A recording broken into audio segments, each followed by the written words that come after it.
O Samuel, eu posso fazer uma pergunta antes de começar? Pode. Desculpa, Samuel, mas eu não pude dormir com essa pergunta. A depressão é uma doença ou é, como eles dizem no popular, uma frescuragem? É doença mesmo. Eu estou com depressão. A doença porque é uma pressão interior, né, que nós vamos criando para nós. Vai perdendo algumas características de emoções, prazeres, né? E a pessoa vai se entregando a um padrão negativo de pensamentos, de não ter mais vontade de fazer as coisas. Quanto mais ela se entrega a esse estado, mais altera o metabolismo fisiológico do sistema nervoso, faltando muitas vezes até uma química de funcionamento para que a pessoa reaja. Então, tem algumas pessoas que podem não estar deprimidas? Tem, mas a depressão existe. Está claro? Claríssimo. Obrigada. Muito bem. Para o médico amanhã. Isso. Porque também nós vamos envelhecendo, nosso corpo já não consegue produzir mais alguns elementos químicos que até então, a certa idade, a gente produzia, né? Principalmente o desejo, vontade, prazer. Vai chegando uma hora que parece que o organismo vai querendo diminuir essas produções. Aí a pessoa tem que fazer um esforço maior para ter objetividade dentro da vida. Tem gente que fala assim, vai passear no shopping? É isso aí. Vai passear no shopping, vê se pode. Você vê, né? Obrigada. Só quem já teve que saber. Só. Tá aí. Bom, nós vamos dando continuidade ao nosso curso de espiritualidade. Nós estamos estudando o capítulo 18, obsessão. Nós estamos no caso de uma companheira que foi enganada por um companheiro que usou, né, seus recursos afetivos, sexuais, e ela está com muita raiva dele, né? E desencarnou com essa perspectiva de justiça, como diz muitas vezes a nossa forma de cobrar aquilo que fizeram conosco, né? Justiça é uma coisa, vingança é outra, né? Então ela diz assim: é quase impossível, respondeu a interpelada. Este homem afrontou meu ideal de mulher, lançou-me a corrupção, escarneceu da minha sorte, transformou-me o destino em corrente de males. Não será justo que pague agora? Não apregoam que o Pai é justo? Eu não vejo, porém, o Pai e preciso fazer justiça, usando minhas próprias forças, né? E porque o doutrinador desencarnado, a fitar-se compadecido, murmurou. Nós paramos mais ou menos aqui, né? É assim? E se fosse o Senhor a mulher? Ponha-se no meu caso e pense como procederia. Prontificar-se-ia a desculpar os malvados que lhe atiraram na lama ao coração? Cerraria as portas da memória a ponto de anestesiar os mais belos sentimentos do caráter? Você vê que como que funciona o processo mental nessa perspectiva de agressão, em que a maioria de nós tem um mecanismo da memória que guarda a ação agressiva de alguém e aquilo transforma-se em quê? Cólera. Em cólera. Mas a substância que faz a cólera aumentar é a recapitulação do ato cometido, né? Se nós compreendêssemos que uma ação de alguém pode nos prejudicar, mas que na maioria das vezes, quando a gente vai analisar os fatos na sua profundidade, quantas vezes as pessoas se entregam àquilo, né, de uma forma muitas vezes sem bom senso? Não tem só a inocência no processo. Existem algumas pessoas mais inocentes que são ludibriadas? Sim. Mas muitas vezes, vamos pegar, por exemplo, algumas pessoas que enganam pessoas a nível financeiro, prometendo-lhes ganhar alguma coisa extraordinária, e a pessoa investe um recurso pessoal para ganhar com facilidade aquele recurso. Na hora que ela vê, aquilo foi o quê? Uma trapaça, né? Mas a própria pessoa se enganou naquela perspectiva de tentar ganhar com mais... Então, é mais ou menos a circunstância aqui. Logicamente que aqui... isenta de culpa, né? É. Porque ela também foi pensando em ganhar um dinheiro fácil. E a gente sabe que a facilidade do dinheiro não existe. É lógico que no caso aqui da companheira, ela foi enganada nos anseios de mulher, talvez no desejo de casar, mas esse era o problema. Tem hora que a gente entra no anseio sem muito bom senso na perspectiva, e passa, na perspectiva de atender aquele anseio, que passa a ser até uma obsessão interior, ela cai na armadilha dos obsessores. É assim? Porque muitas vezes pelo desespero, pela uma necessidade, né? A gente vai caindo nos padrões que facilitam a ação das pessoas em decorrência disso. São as trapaças do ego. Isso, da mesma forma, né? São trapaças do ego. Porque a gente também cria, né, muitas ilusões em relação à vida. Lógico que, em se tratando de um processo amoroso, afetivo, todo mundo quer encontrar alguém na vida, né? Mas isso também é uma armadilha. Né? Quantas vezes atrás disso nós acabamos criando um problema muito sério para nós? Paga o preço. Né? Tem hora que uma pessoa nos procura com um problema nesse nível e ela não nota que ela precisa trabalhar esse problema. Essa é a questão. Porque o anseio de querer muito acaba favorecendo a ação dos aproveitadores, das pessoas que brincam com os sentimentos dos outros, né? Assim, se a pessoa falar assim, eu tenho necessidade de encontrar alguém, mas eu não vou criar um problema nesse sentido. Vou fazer desse meu movimento na vida, vou procurar uma pessoa de bom senso, de equilíbrio, mas eu não vou sair desesperadamente, né? Então, muitas vezes esse processo que é o problema na vida das pessoas, né? E pode perceber que ainda acima disso, nesse campo em si, nós temos as forças que atuam sobre nós querendo dominar a gente. Por exemplo, a força sexual, que é uma força poderosíssima no ser humano, e muitas vezes nós não sabemos reger as energias sexuais como deveríamos reger, né? E quantas vezes nós nos entregamos a uma ação precipitada nesse sentido, e a gente depois vai ver, quando a gente amadurece um pouquinho, aí que a gente vê, quem sabe nessa característica, nós não estamos sendo convidados a ter domínio das energias que atuam sobre nós. Porque a sexualidade é apenas uma das energias que o espírito vai ter que assenhorar-se e usá-la com sabedoria.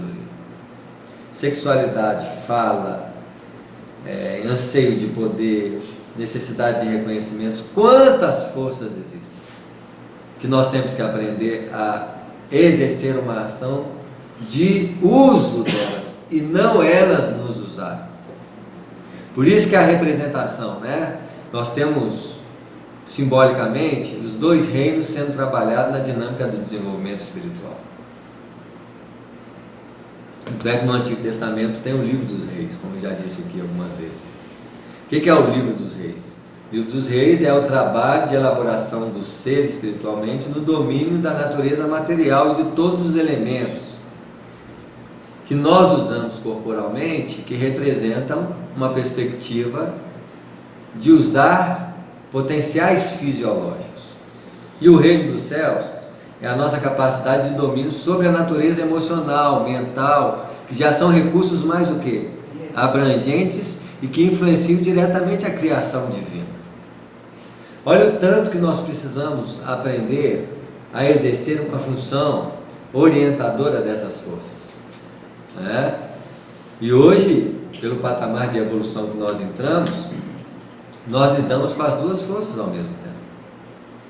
Então, quando a gente vai, por exemplo, para uma mesa Quem domina a gente? É a comida? É o desejo? É o prazer? Tá claro?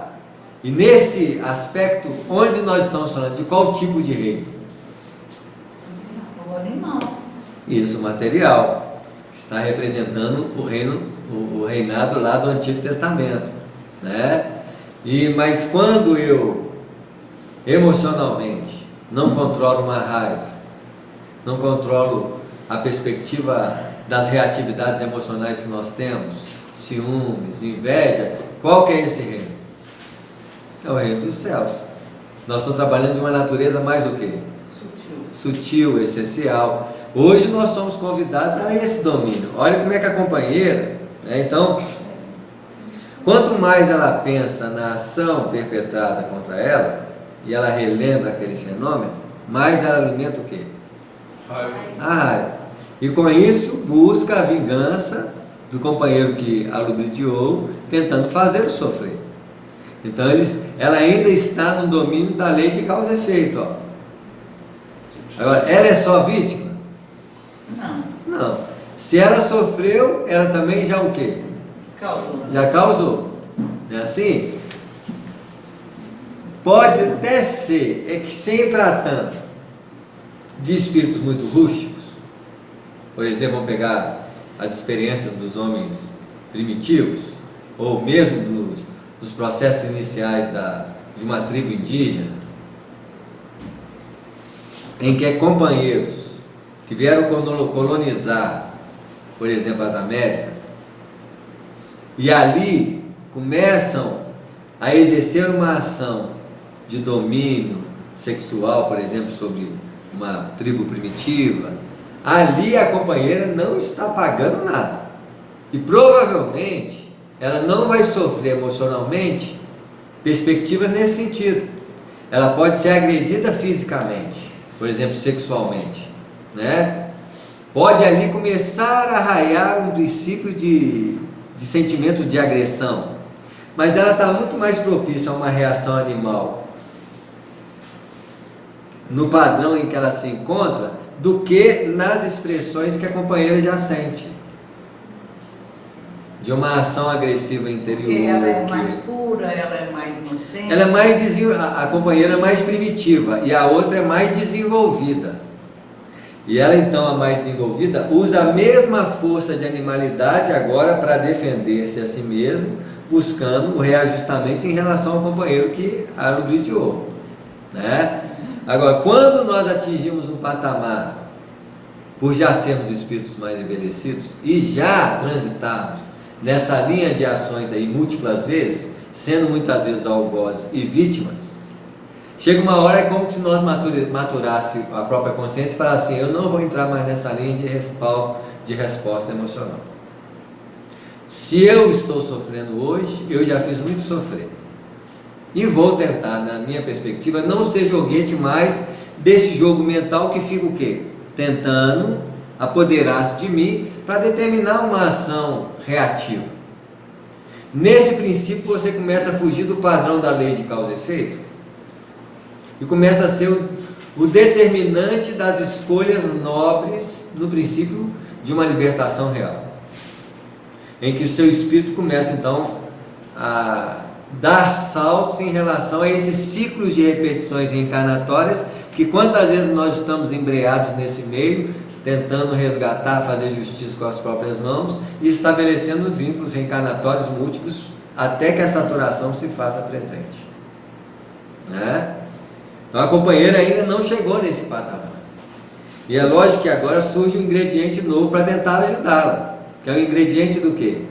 Do auxílio fraterno, da desobsessões, que representa esse auxílio psiquiátrico muitas vezes, porque é uma paciente com um distúrbio de natureza afetivo-sexual. Provavelmente nas linhas da psiquiatria existe uma interpretação patológica para pessoas com problemas dessa ordem, né? Apesar de hoje,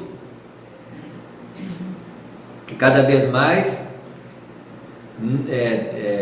provavelmente vai se perder o contexto de nomenclaturas patológicas para esse tipo de caso. caracterizando apenas que é um distúrbio de ordem afetivo-sexual, distúrbio de ordem, né, assim, de memória, então, perdendo aquela característica de nome, porque o próprio nome em si denota uma criação de preconceito no relacionamento humano, né? Como se nenhum de nós fosse patologicamente perturbado na vida, né? Então, como todos nós estamos numa terra em que as características do planeta está saindo desses padrões, está saindo, mas as características do planeta Terra ainda ou é prisão, ou é hospital psiquiátrico, ou um hospital em recuperação, e que hoje começa a ser uma dinâmica de operosidade no trabalho de operação, né, operários, como se fosse uma fábrica começando a estabelecer uma dinâmica de trabalho em benefício da vida, porque todo setor de trabalho no mundo é uma expansão do amor que possibilita as criaturas a servirem, mesmo no benefício de ganho próprio, fazer pelo outro. Então nós começamos a fazer uma pauta de mudança das características do planeta Terra. Basta ver que nós vivemos numa prisão, porque nossas casas são uma prisão.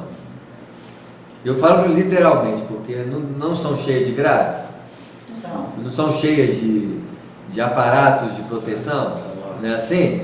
Então não tem como fugir que a Terra não é uma prisão, né? Onde nós somos prisioneiros presos, que tem uma possibilidade, como é que chama o preso que pode sair? Liberdade condicional. Liberdade condicional, mas tem que voltar para casa e trancar. Se trancasse na prisão. Passarinho, gaiola de ouro. É, isso aí. Então, essas características dos planetas, vocês podem ter certeza, no dia que o planeta Terra nós tivermos grade, as portas estão abertas, sem nenhum tipo de preocupação, vocês podem ter certeza, o planeta mudou de patamar evolutivo. A liberdade se faz em todos os lugares. Poxa, Não é assim? isso já aconteceu. Hã? Esse negócio de portas abertas, janelas abertas, etc. Tal, sem cerca, sem muro, sem nada. É porque o credencial era só de hospital. Ah, Né? Como os criminosos foram chegando, e nós fomos nos transformando em criminosos, sim. não é assim? Aí tivemos que fechar tudo. Aí tivemos que estabelecer pelo desenvolvimento das nossas ações. Eu acho o seguinte. Foi piorando um pouquinho. Eu acho que o que a gente já aprontou, agora a gente tem que ficar do lado da grade para evitar a lei do retorno. Isso mesmo. Não é assim? Então é isso mesmo. Não acredito, o Senhor reagiria como estou reagindo. Olha como é que a pessoa tem uma concepção fechada em si mesma. A gente costuma avaliar que as pessoas vão ser igual a gente nas reações, né? Há condições para perdoar? Há condições para perdoar. E as condições que eu imponho na qualidade de vítima são as de que o meu verdugo experimente também o sarcasmo da sorte. Ele felicitou-me e voltou ao mundo. Preparou-se para uma vida regalada de considerações sociais. Titulou-se para conquistar estima alheia. E o que me deve? Também eu, noutro tempo, não era digna de respeito geral? Não me candidatar a uma existência laboriosa e honesta, com o firme propósito de servir a Deus? Acompanhava a discussão com forte interesse, admirando o individualismo que caracterizava cada criatura, ainda que mesmo além da morte do corpo. Né? Olha, as características emocionais dessa pessoa são quais? Que evidenciam o tipo de espírito que nós somos transitoriamente, porque essas emoções não vão alimentá-la constantemente, mas naquele período ali, ela está se movimentada por quê? Por tipo de energia. Qual que é a energia que caracteriza ela? De vingança. Remorso, Então se coloca na posição que é mágoa, ressentimento não. Ressentimento, vitimismo. Então, olha a característica, o espírito é um centro de vida, cujas energias momentaneamente tentam apoderar para caracterizar a personalidade transitória. Por isso que nós somos, a nossa personalidade é uma personalidade transitória conforme a natureza emocional que o sustenta nesse momento. Nós podemos caracterizar no nosso dia a dia, nesses momentos em que nós já nos afinizamos mais com o trabalho do bem, já nos dedicamos, já temos uma certa reserva de trabalho, de direção de nossas intenções em crescimento. O padrão da nossa personalidade, ele pode representar-se por uma característica mais tranquila. Nós não somos espíritos nobres, que têm sentimentos de bondade. Nós não somos espíritos de compaixão, apesar de vez em quando ter compaixão do sofrimento alheio. Não é assim? Mas nós podemos ser um credencial de espíritos mais tranquilos, oscilando pela desespero, acometido por circunstâncias transitórias, mas há um padrão de manutenção de um estado de tranquilidade intercalado por padrões de perturbações, ansiedade, angústias, que evidenciam em momentos circunstanciais uma perspectiva de marcar-nos o espírito, né? A intérprete de nossa esfera, acompanhando-a sem irritação, observou o intérprete: todas as suas considerações, minha amiga, são aparentemente muito respeitáveis. Todavia, em todos os desastres que nos ocorram, devemos examinar serenamente a percentagem da nossa coparticipação. Foi aquilo que nós falamos no início, não é assim? A gente não é totalmente vítima. Isso. Né?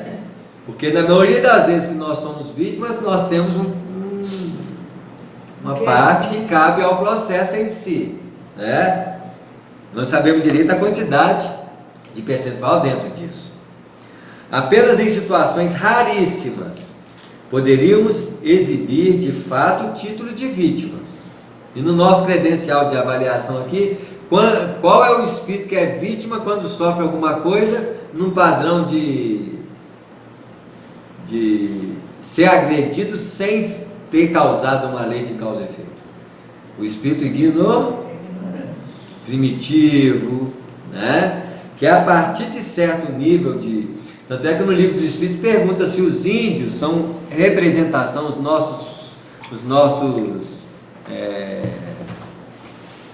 ele pergunta uma pergunta mais ou menos, nossos civícolas, eles são representações de seres primitivos?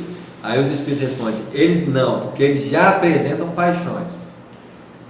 Então só de ter o credencial da paixão, já é um credencial de experiências que já dá um nível de maturidade ao espírito nas experiências da vida, né?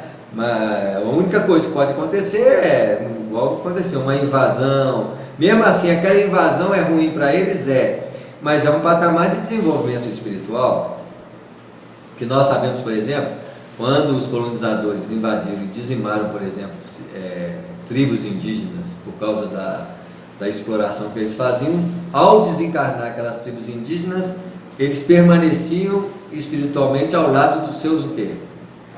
Agressores, possibilitando nesse processo que eles voltassem reencarnatoriamente como filhos dos agressores, principiando para eles o princípio de uma civilização desenvolvida. Porque se aqueles agressores são espíritos com tendência de desenvolvimento civilizatório, eles nascendo com o filho iriam pegar a herança deles, mesmo que tivesse no seu princípio uma certa dificuldade de desenvolvimento, que o pai ia notar que esse filho mais assim rústico tem dificuldade de aprender, e assim vai dar mais trabalho, e ainda tem raiva dos pais, assim, algum ressentimento mais primitivo, mas que ajustariam-se naturalmente à civilização, iniciando seu patamar de desenvolvimento num campo novo, que até então estavam presos a uma tendência mais natural, né, assim, mas que com a possibilidade dessas invasões, começaria para eles um novo patamar de evolução junto aos companheiros, no processo de reencarnação, abrindo um patamar novo de desenvolvimento para as suas consciências. Mas Samuel, eles conseguiriam acompanhar os pais? Inicialmente não, mas era o princípio de desenvolvimento Mas havia corrigenda, né? Os pais. É porque os pais agora vão ter que dedicar ao filho, não vão? Aí já tem escola, já tem religiosidade, já tem, né, assim, práticas manuais, que eles já traziam rusticamente no campo da tribo. Mas há uma distância, não? Isso. Mas aí vai ser aquele filho com mais dificuldade de quê? De educação. Né? Mais rústico, mais bruto, reage com violência, né? Assim? E quantas vezes nós olhamos, por exemplo, em meio às civilizações, os índios fazendo parte das nossas famílias, até com trejeitos de sentar, aí você fala assim, tem característica de uma índiazinha, de um índio, né? Sim. Aí você nota que esse companheiro em si, o que acontece com ele? Ele foi talvez o invasor, que aproveitou de uma circunstância da ignorância, mas também atraiu a companheira para novos investimentos de crescimento espiritual.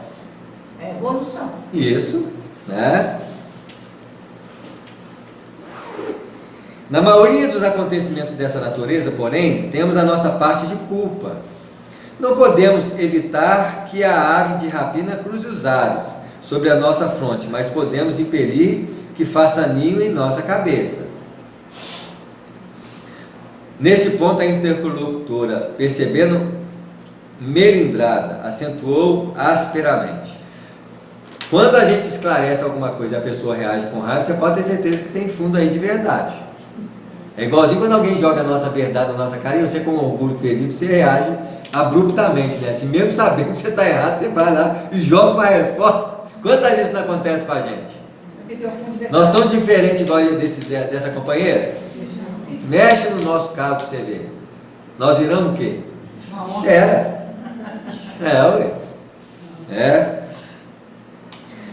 Suas palavras são filhas da pregação religiosa. Eu não estou à procura de justiça, mas eu estou à procura de justiça.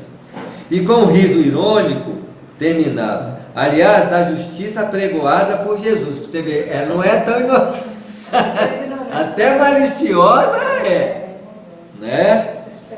O missionário não se exaltou ante o sarcasmo do gesto, que acompanhou a observação ingrata e disse-lhe bondoso. Então, outra característica, se o olhar dele ali atrás, né, o compadecido, fitava compadecido, então, olha as características de sublimação que nós temos nos recursos das nossas manifestações perceptivas. Porque se nós temos olhos, boca, ouvidos, todos eles, no padrão humano, é de uso natural, mas com objetividade de aprimoramento. A sublimação deles é um salto que nós damos a esses recursos, criando uma possibilidade de espiritualidade, de moral, que faz deles um manancial de grandeza. No caso anterior, fitava compadecido, e agora ele faz o quê? Olha a fala dele, né? Onde que eu estou aqui? Disse-lhe bondoso. Poucas vezes nós temos bondade na fala, que é uma qualificação nas cordas vocais, quase chegando ao extremo de se transformar as cordas vocais numa musicalidade, é uma musicalidade sem o tom característico daquilo que se faz nas músicas, uma sonoridade elevada. Então, a bondade nas cordas vocais é como se fosse uma música cantada num violão. Nós estamos dando às condições da fala um padrão tão elevado que talvez as cordas vocais não estão acostumadas a tocar esse tipo de musicalidade. Para a espiritualidade, uma pessoa com bondade na voz, ela passa a ser uma cantora divina. Se nós, no processo da doutrinação espiritual que o Espiritismo nos favorece, não temos musicalidade na voz, mas podemos ter instrução na voz, instrução espiritual, que já é um teor vibratório superior a uma fala comum. E toda instrução nobre, em qualquer campo que se opere, desde o campo da educação, onde o professor está instaurando nesse mecanismo um padrão superior no campo da utilização da voz, né? Porque ele está ensinando, então ele já está caminhando com um padrão desse. Imagina quando você coloca um teor vibratório no campo do amor, na qual a bondade é a característica essencial. Falar com bondade às pessoas. Aí é quase sublime, né? Está sublimando esse instrumento. O que nos faz credenciar que o Espírito está possando sobre a matéria. Porque quando nós falamos de predominância do Espírito sobre a matéria, nós estamos falando um pouco dessa qualidade espiritual que nós podemos reger a nossa vida. Em todos os sentidos. Todos os nossos recursos. Ouvido, olho, andar, falar. Quando caracterizado por essas qualidades, e essas qualidades, quando desenvolvido em nossos espíritos, que é a natureza espiritual em si, é assim, um dia nós seremos bondosos naturalmente, em todos os aspectos. Porque o Espírito está manifestando no uso da matéria. Nós temos lampejos de espiritualidade. De vez em quando nós somos bondosos no falar, atenciosos no ouvido. Não é assim? Esses padrões são padrões de elevação que a criatura pode exercer nos instrumentos que a vida lhes emprestou, que é o nosso desafio existencial, né? Quantas vezes a malícia está nos nossos olhos, o julgamento está no nosso modo de observar, né? Que dia que nós vamos observar assim a malícia assim, mas não, gente, vamos olhar com mais bondade, né? De vez em quando você sai na rua assim e vê uma pessoa carregando uma sacola em peso, você pode não levar para ela a sacola, mas você já mentaliza para ela assim, ó, muita força, né? Já são modos da gente transformar esses recursos de observação. E quantas vezes a doutrina espírita nos opera nesse sentido?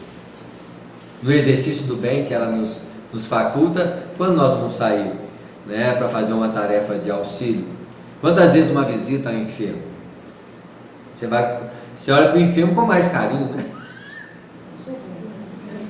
Do que naturalmente. Eu falo assim, você está fazendo visita, mas você já chega lá com um pouquinho de compaixão. Aí você está ensaiando, não está ensaiando? Os recursos vão se desdobrando. Por isso que a caridade na doutrina espírita é a oficina de desenvolvimento espiritual.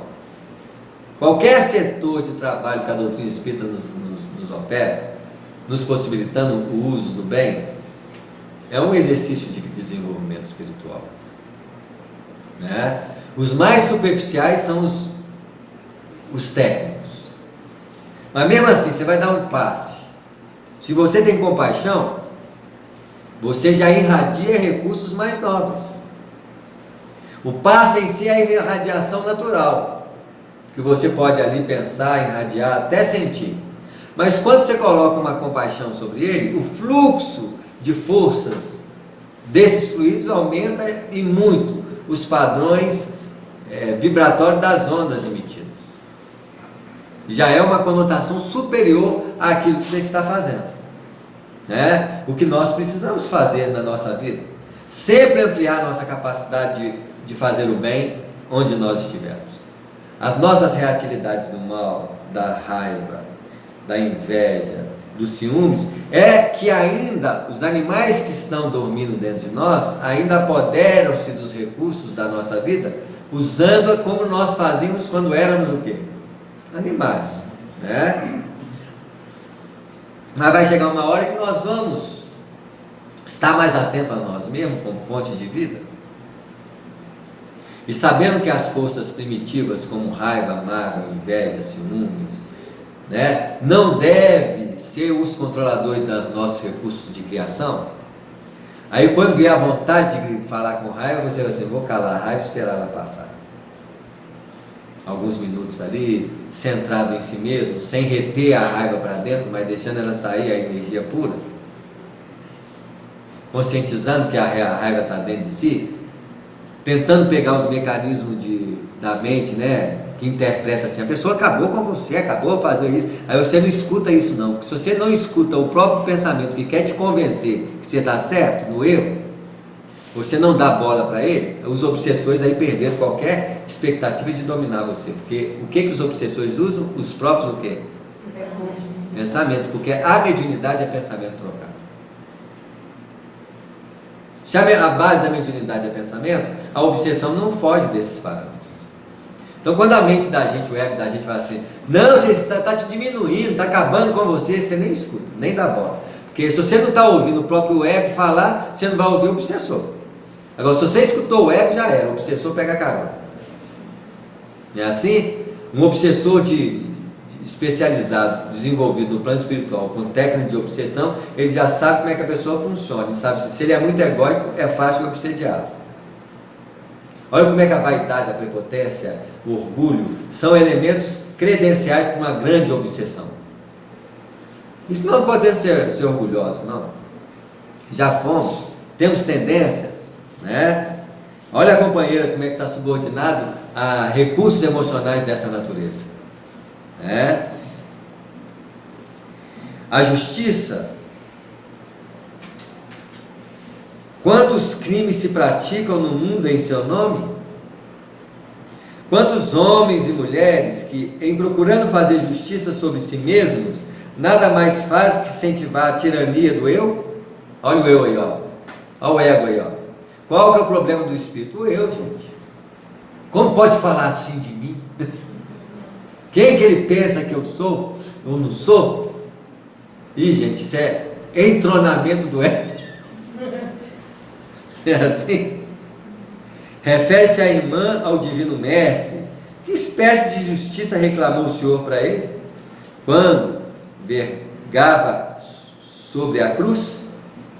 Nesse sentido, minha amiga, o Cristo nos deixou normas de que não devemos esquecer. O mestre mantinha-se vigilante em todos os atos alusivos à justiça para os outros. Olha como é que Jesus lutava pela justiça dos outros, conclamava a justiça na vida das pessoas. Tanto é que nas bem-aventuranças não tem a bem-aventurados os misericordiosos, por exemplo, e também os mansos e os pacíficos, que serão o quê? Os mansos e os pacíficos. O amor vai além da justiça, mas eu quero justiça, não quero amor. É isso mesmo. É uma vingança, né? Isso mesmo. O padrão nosso deve ser, primeira coisa, ninguém aqui é o suficiente vítima somente para receber agressões, ou receber injúrias, ou receber qualquer coisa sem tê-lo produzido demasiadamente na vida alheia. Então, quando alguém nos diminui, só lembra assim, já fui assim. Hoje eu estou recebendo. Deixa eu escutar. Deixa eu escutar com mais carinho para me aprender agora a não reagir como eu reagia. Então, é a diminuição de quem no fundo? Quem se sente ofendido? Ué. Então quando o ego falar assim, você está sendo massacrado, você vai assim, é você. Você está sendo diminuído. Não, é você, meu filho, agora sofre. Sofre direitinho agora, porque eu não te atendo mais. Briga com o ego, né? Não precisa brigar, não deixa ele reclamar. Mas é só a mente, é isso mesmo, o ego apodera-se da mente. Então na hora que ele vier com esses papos tentando nos convencer de que a coisa está errada, é papo furado. É papo furado, tudo passa. E a experiência de sentir o que Jesus sentiu, tentando desenvolver a natureza do espírito, que nada é afetado, porque a natureza espiritual é afetada com o quê? Se existe afetação espiritual, porque tem ego. O espírito é como se fosse a natureza aberta, onde as coisas movimentam de forma o quê? Vai e vem. Não é assim? Nem se sente agredido e nem se exalta com a vaidade que os outros querem colocar para nós. Você é demais, você é isso, você é aquilo. É a ofensa às avessas. O que nós chamamos de lisonja. Para amar tem que renunciar à justiça, é isso? Porque aí você está ultrapassando os limites daquilo que você gostaria que fizesse com você. A justiça real, porque não estou falando de vingança. A justiça real é fazer ao outro que gostaria que fizesse. O amor é quando você fala assim: eu faço a mais do que a justiça, porque eu vou fazer por ele mais do que eu gostaria de receber. Quantas vezes você chega num ambiente que os pães, a comida está ali, e você já consegue pegar o menor para deixar o maior para o outro, para que o outro possa se beneficiar. A misericórdia divina nos estabeleceu esse aprendizado, nos colocando na posição de paz. O ensaio paterno e materno representa a possibilidade de nós abrirmos mão de nós em benefício daqueles que estão subordinados a nós. E com o filho nós fazemos isso com o quê? Quantas vezes você está com uma coisa saborosa, deliciosa, e o filho diz assim: não, para ele eu deixo, aí você solta, né? Assim? Aí os espíritos assim: vai ensaiando primeiro com ele. Até chegar num dia em que você faz isso com o quê? Qualquer um. Né? O filho, você tem um pastel, o filho quer comer, você fala: pô, meu filho está ali fora. Isso, ó. Não é? Você vê, né? Com o filho você faz isso. Com o amigo você consegue até partir no meio. É assim? Com o inimigo você não deixa nem pedaço. Deixa. Não é assim? Defendeu os interesses espirituais da coletividade até a suprema renunciação. Entretanto, quando surgiu a ocasião do seu julgamento, guardou silêncio e conformação até o fim. Naturalmente, não desejou o mestre, com semelhante atitude, desconsiderar o serviço sagrado dos juízes retos no mundo carnal, mas preferiu adotá-la, estabelecendo um padrão de prudência para todos os discípulos do seu evangelho nos mais diferentes situações. Então, se nós nos candidatamos na atual circunstância a seguir os padrões do Cristo, não existe injustiça em relação a nós.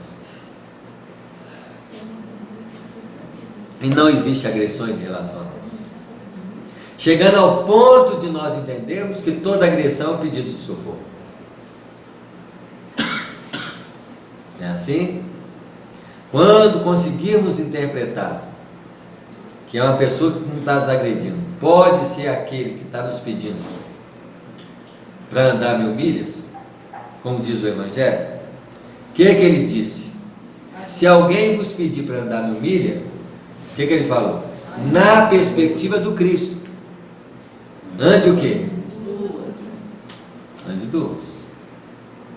Então, se alguém está pedindo assim, faz assim, então você, nossa Senhora, você não está chegando nem às 1000.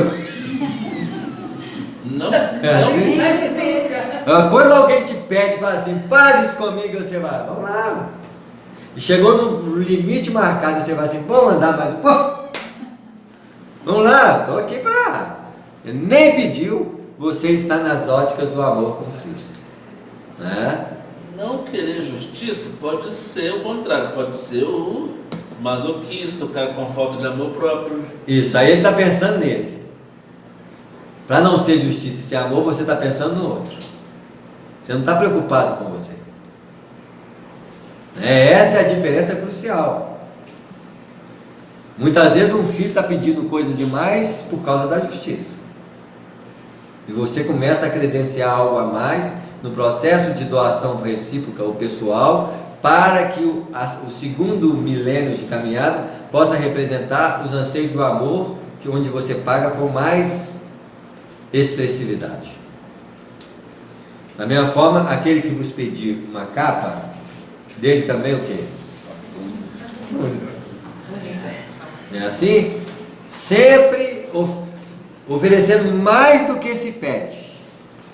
Tem pessoas na nossa vida que estão pedindo. Nós temos que calar um pouquinho, doar dentro das possibilidades, até quando ela não pedir mais, você fala assim, agora é minha vez de oferecer mais do que pediu. Que é talvez o ato da nossa doação superior naquilo que a justiça estava estabelecendo a linha de reajuste espiritual. né? Se ao tratar de interesses alheios, minha irmã, devemos ser rápidos na justificação legítima, entretanto, quando os assuntos difíceis e dolorosos nos envolvem o eu, convém moderar todos os impulsos de reivindicação. Já seria muito grande quando a pessoa consegue sair do padrão do justo, dos que buscam justiça. Como é que está escrito a bem-aventuranças lá? Bem-aventurados os têm sede de justiça. Então, num primeiro parâmetro, nós entendemos o quê? Tem dois tipos de sede de justiça. Os que acham que precisam da justiça por uma necessidade de restabelecimento daquilo que foi cometido contra ele. E os que acham que já fez muito em prol do sofrimento alheio e resolvem ser parâmetros de justificação na vida alheia, devolvendo tudo o que lhes cabe fazer em benefício do outro. Então, a necessidade de justiça em si para se transformar na justiça alheia. Notaram a diferença? Um exige o pagamento de si pelo que foi feito, o outro não, ele faz em prol do outro porque sabe que foi injusto no passado e não quer saber o que. Ele, a partir de agora, defende a justiça em benefício do outro e faz tudo em benefício do outro, sem reclamar nada de si. Esse tem sede de justiça, mas não sede de justiça para si, de ser instrumento da justiça para reagir à perspectiva do passado que pode ter cometido. Então, eu estou reclamando de justiça para mim? Não, eu estou sendo instrumento de justiça para estabelecer a justiça que eu preciso fazer. Esse tem verdadeiramente a sede de justiça que o Cristo falou. Esse é o bem-aventurado, que já não começa a reclamar mais para si, mas faz uma resposta definitiva para responder às necessidades dos outros. Samuel, seria no caso, por exemplo, igual aquele acidente lá na Boate Kiss. Então sai todo mundo com as camisetas pedindo para que todas as boates sejam averiguadas e tal. Então eles lutam pela justiça, sem ser o que sofreu. Exatamente. Então veja bem, eu sofri, eu vou lutar por isso. O outro vai dizer, não, vamos fazer um movimento aqui, ó. Já que aconteceu esse acidente aqui, eu naturalmente já estou preocupado em não acontecer nada disso. Eu vou fazer um movimento de... Aí eu estou sendo a justiça elaborada antes da justiça ser o quê? Cobrada. Porque quando a justiça foi cobrada, porque houve uma injustiça. Aí nem é a sede, não é a sede de justiça, é a sede. Você vê, né? Já se transforma em justiça viva. E a justiça desses parâmetros é misericórdia, que é a expressão do João Batista quando diz: misericórdia quero, sacrifício não. A justiça, ela tem um pouco do quê? Do sacrifício, de pagar, não é assim? Então, é quando você começa a consolidar e falar assim: gente, eu não preciso de mais nada, no sentido de liquidar para mim alguma coisa, mas eu passo a ser instrumento da perspectiva do bem onde eu estiver. Mas aí eu coloco também essa justiça na mão da justiça dos homens. Isso. Porque aí funciona. A lei de justiça funciona naturalmente. É a lei divina, justiça divina vai funcionar naturalmente. Eu passo a ser instrumento do amor na perspectiva de ontem eu ter feito injustiça.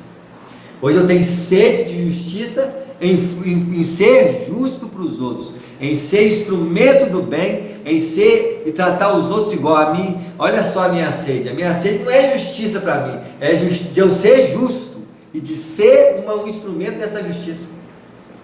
Não estou pensando nada comigo. É uma sede completamente o quê? Mas quando, vamos supor, só para eu entender melhor, tá? Samuel, porque às vezes, por exemplo, vamos supor, alguém vai e mata o filho, né, de alguém, tira a vida de um ser, né, doente, familiar. Aí as pessoas falam assim: eu quero justiça. Isso. Aí é a justiça dos homens. É a sede de justiça para estabelecer a lei de causa e efeito. É assim mesmo. Isso.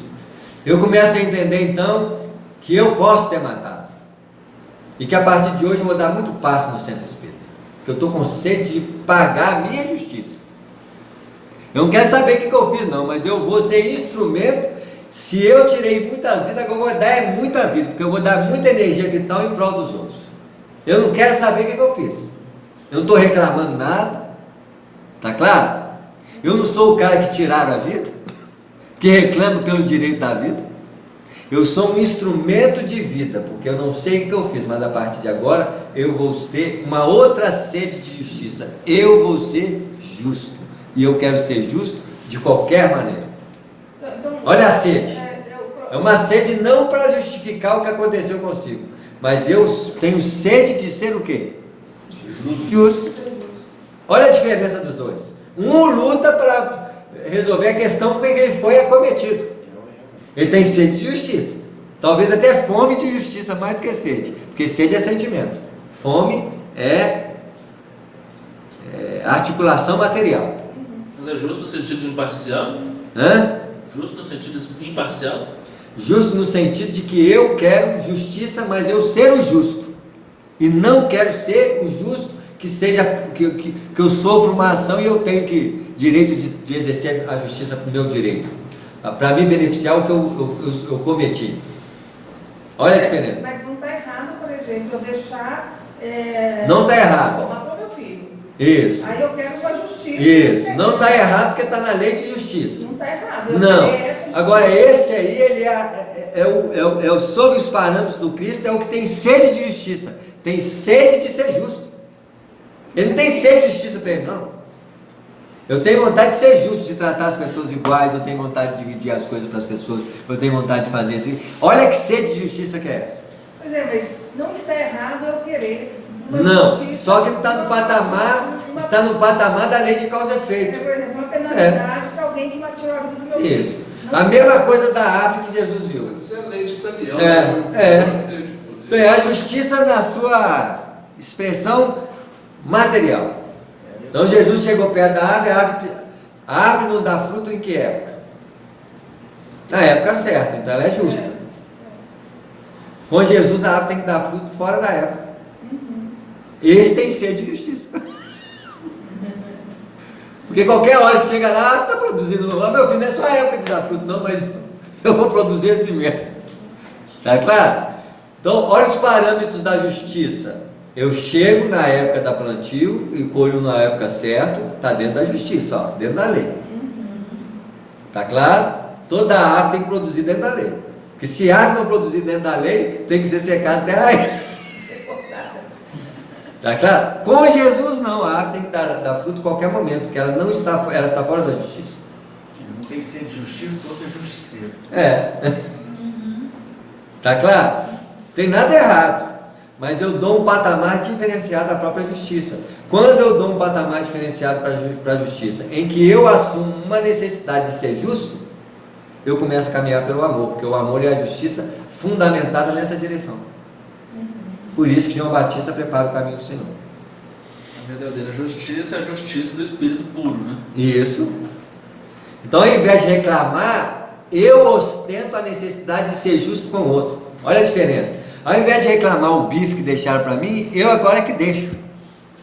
Não, eu estou com vontade de pegar o maior, não, vou desejar para o outro, gostaria para mim mesmo. Então eu vou pensar no outro com justiça. Não dava parte desse bife, não. Aí eu sou justo. Sem a perspectiva do Cristo. Você parte igualzinho, você é justo. Muito bom. Mas não é na justiça do Cristo. É na justiça de João, de João Moisés. Só deu uma capa. Por isso que Jesus se deixa batizar na água de João Batista, porque ele iria trazer para a água a misericórdia divina, que é um padrão elevado de justiça. Tá claro? Quando Jesus penetra na água de João Batista, até ali a justiça era feita para pagamento, para ajustar os processos, para regularizar a lei, assim eu vou pedir os meus direitos, né? Assim, quando Jesus molha na água, ele fala assim: estou ultrapassando os limites da justiça, para que o amor possa sedimentar nessa água. Porque ele não tinha necessidade nenhuma de entrar naquela água. Não tinha não. Né? Nem sempre a nossa visão incompleta nos deixa perceber a altura da dívida que nos é própria. Espírita não pode reclamar na vida. Pode até ter um sentimento de revolta, que é natural, que é animalizado. Ninguém me compreende, ninguém me faz isso, ninguém faz aquilo. Não reclama. Que você sabe que está no lugar certo, sentindo, não é assim? E trabalha melhor ainda. Começa a plantar para ter direitos mais nobres, mais elevados, com qualidades mais sublimes, né? Acredita que Jesus tivesse algum débito para merecer a sentença condenatória? De jeito nenhum. Ele conhecia o crime que se praticava, possuía sólidas razões para reclamar o socorro das leis. No entanto, preferiu silenciar e passar, esperando-nos no campo da compreensão legítima. Porque o sacrifício de alguém por amor a outra pessoa, que está num padrão de necessidades maior do que o nosso, já é o princípio da expressão da maternidade divina sobre os olhos de um grande desenvolvimento sentimental, que é o trabalho de desenvolvimento do Antigo Testamento, cuja predominância era a razão do homem. Sara, mulher de Abraão, não é assim? Então quem que é o referencial? O homem, não é assim? Até o Antigo Testamento era assim, ó. Aí começou o Novo Testamento, como é que modifica? João Batista precisa diminuir para que Maria o quê? Ela que se exalta nesse sentido. Essa é a expressão do que nós estamos tratando aqui. Quando as expressões do sentimento, então, porque Maria é a mãe de todos, porque o sentimento predomina sobre a razão para delinear o novo movimento das criaturas no mundo.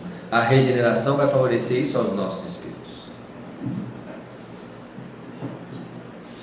ultrapassando os limites da razão para que o sentimento seja o norteador das nossas escolhas. A bondade, o sentimento de nobreza, de abrir mão, e as pessoas não vão chamar a gente de bobos. Aí você fala assim: eu sou bobo igual Jesus, porque eu não sou bobo, eu compreendo a necessidade de quem estou cedendo no meu lugar. Então, no trânsito, quantas coisas nós podemos simplesmente ceder da pressa, do anseio de melhor, não é assim?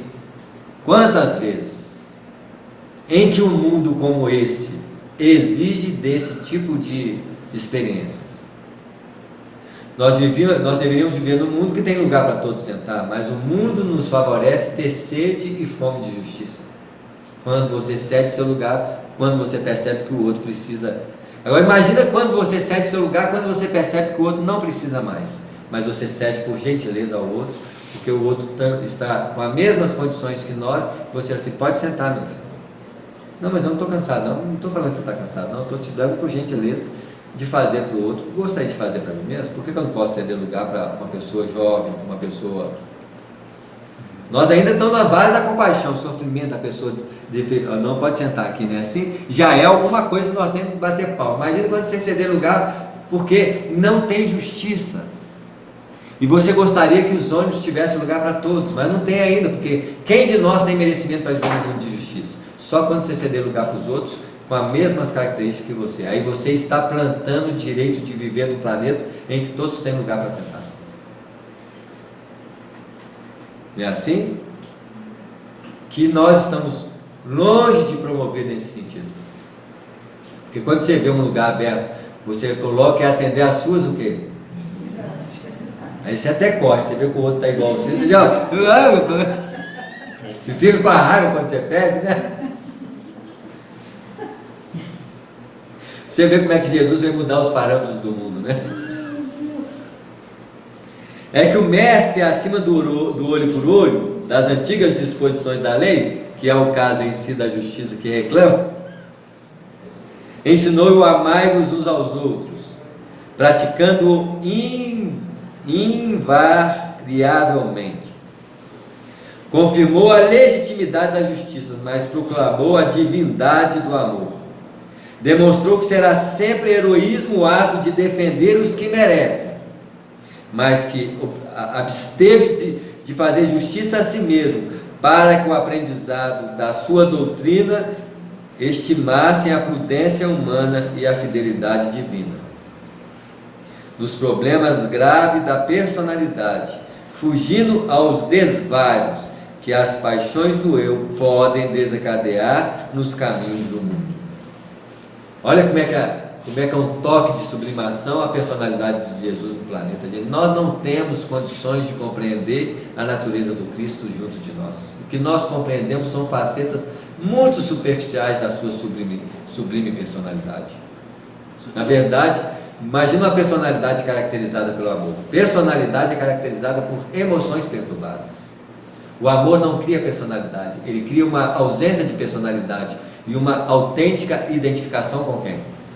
Com o Criador. Porque ele para de exercer uma personalidade própria, para quando a pessoa fala assim, nossa, você é sublime demais, ele fala assim, não, meu filho, só sou instrumento da manifestação divina através de mim. Olha como é que ele vai falar, né? Você viu o texto, a paixão de uma pessoa desvaria o mundo inteiro, né? Você vê. Como é que é, cadê? A última frase. Que as paixões do eu podem desencadear nos caminhos do mundo. O que as paixões podem desencadear no caminho do mundo? Quanto desvirtuamento, quantas lutas, gente, porque nós não cedemos de nós mesmos. A gente está vivendo isso aí. Isso aí, A interlocutora, em face da argumentação veemente e bela, emudeceu fortemente impressionado. E certamente esse companheiro que está doutrinando pode até tirar o recurso de si mesmo, mas deve estar bem instruído ali por alguém ali, né? Assim? Porque o terreno dos pensamentos, os pensamentos nobres, porque nós temos arregimentados pelo estudo nobre que nós alimentamos, porque é uma mesa de ingredientes nobres. Não falaram que ia cair o maná do céu? Então o que é o maná do céu? Que foi prometido a Moisés. Consolador? O Espiritismo é o maná do céu, gente. Que nós estamos acostumados hoje a alimentarmos na mesa dos nossos conhecimentos, produzindo elementos novos no uso das nossas argumentações. E se eu tenho esse uso fertilizado por esse tipo de alimentação, os espíritos falam assim, agora deixa eu ajudar ele a pensar com esses elementos com profundidade. Porque nessa ordem, se você alimentou desse maná que já veio dos outros, no campo sublime dos pensamentos alheios, quando você vai usar os pensamentos alheios, orientado pelo campo da alimentação que você teve, outros elementos vai falar assim, vou te dar mais do que os próprios pensamentos alheios, vou te dar recursos pessoais meus, para que você possa usá-los com sublimidade. Olha o que o companheiro fez ali. Tocou a pessoa com argumentações extremamente trabalhadas pela sua mente, sob a orientação de uma mente maior.